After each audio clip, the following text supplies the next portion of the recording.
What's up, guys? It's Eli Knight here at Fit to Fight. Oh, the acoustics are good in here.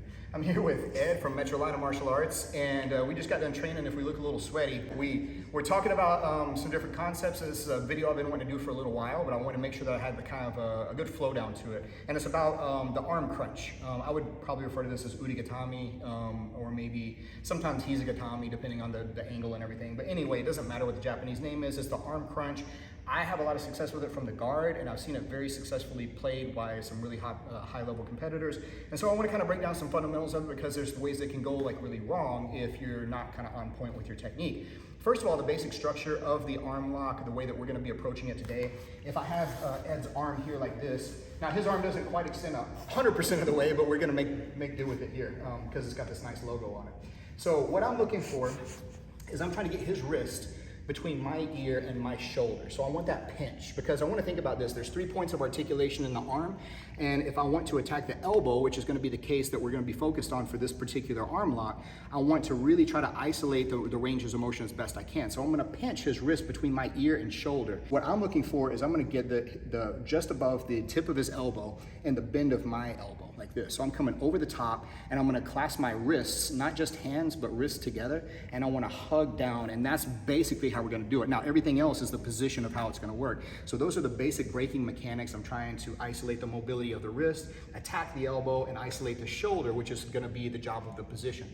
A good place to start initiating this a lot of the time, sometimes they'll be inside your guard and they'll reach behind your head, which is not typically a good move if they're really overreaching. So that's a great place to attack it, but we're gonna set it up a little bit more technically than that. One way that we can start attacking it is like if we're in kind of a butterfly guard position and I get him to base over here on this hand, rather than going to attack that hand where he has base, once I get this, I'm gonna scoop for this underhook, and once I get this underhook, I'm just gonna bring this all the way up. Now, something that I wanna be able to see whenever I go to attack this is I wanna see the side of Ed's head. If Ed can square back up and drop his elbow, he's gonna get back in from that. So I need to keep him offline. I need to be facing his head facing offline this way. I'm pinching again between my ear and shoulder, and I'm gonna hug here. Now, to finish this, one way that we can look to finish this is a variation called Hiza Gatame.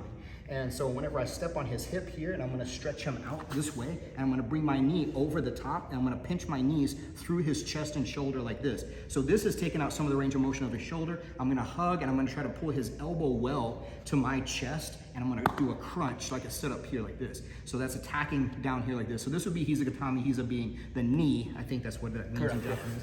Ed speaks Japanese, so I'm gonna be referring to him for some of these names during this process.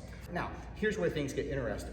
So once I get here and I start to get this inside, if I get him based over here on this, if he's really based out hard and I don't feel like necessarily I'm gonna get the lock from this angle, something else that this allows me to do, because we open that space and I have him posting, is I can bring this leg out. So as I go to retract this leg, I'm gonna keep this and I'm gonna hug him in and pull him toward me with this Ude Gatame thing here, and I'm gonna jump up to grab here. Now, because I get my good bite here like this, and now I'm gonna bring this over the top and I'm gonna rotate. So what I'm doing is I'm sliding up past his elbow now. My knee, just above my knee on the quad here, is trying to come to his ear this way. So now I get a nice good angle, and I finish my triangle just like that. Or Sankaku Jime, if we're gonna do this Japanese thing, right? that was really like bad accent. Sankaku Jime. Sankaku Jime. No, I was going Sankaku. Okay, so when we get here, I've got this arm lock attack here like this. We saw how the space open here sometimes can give me the opportunity for the triangle.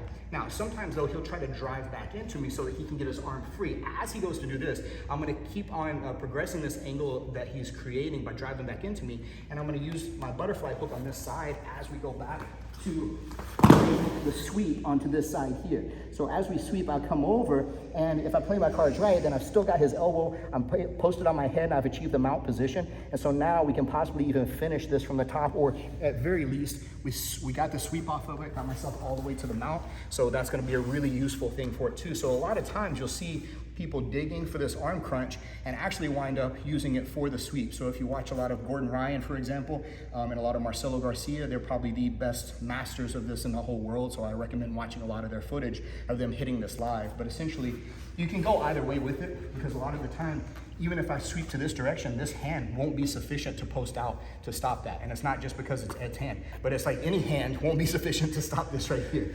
We know each other like that, so I can talk about it. Yes, you can.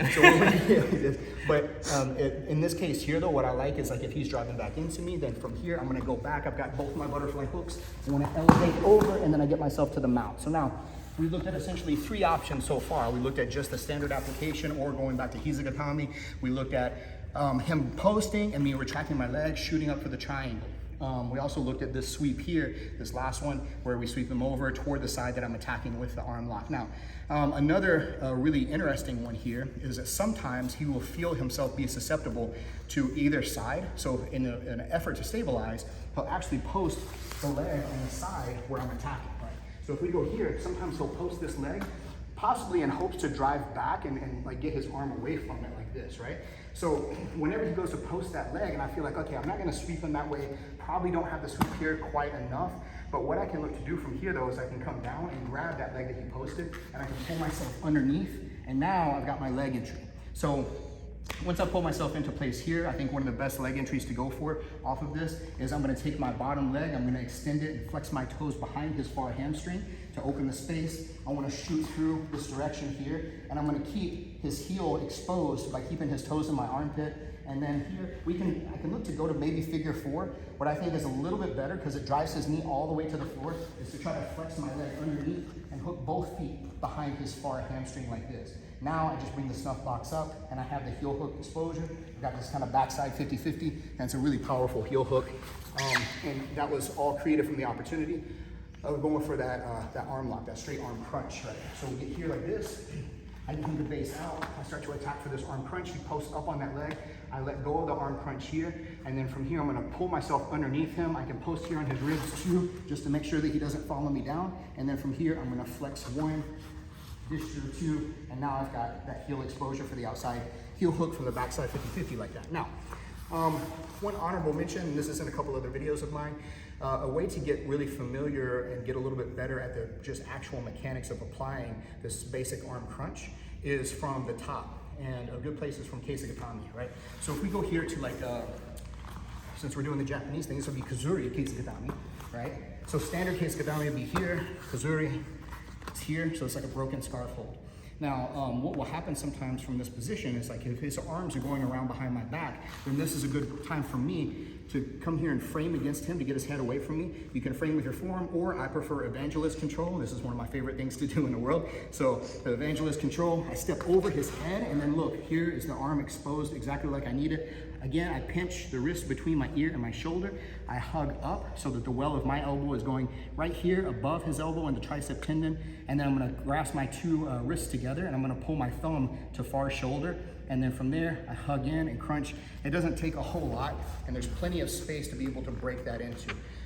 Very important that whenever we're going to apply an arm lock that requires a breaking of the hinge joint is that there's sufficient space on this side of the arm. A lot of times people won't allow enough space to be able to break, or won't allow enough range of motion. They'll allow like this much. And if you're very flexible, or like double jointed or something, which is not a real thing, but if they're very flexible, that arm can go that far, right? But if we're gonna really try to like sublux that or dislocate that joint, we want to have ample space, and that's what this arm crunch is really good for, because you kind of create this concave shape of your torso and you break it into that space.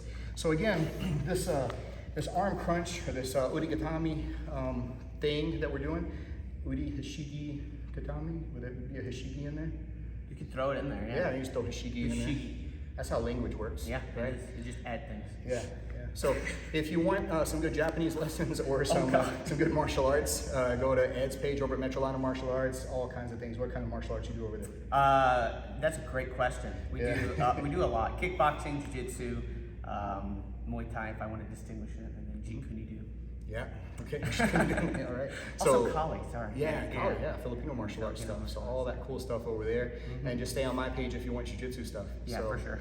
Appreciate you guys watching, and make sure to like, subscribe, comment down below, all that stuff. Thanks a lot, guys.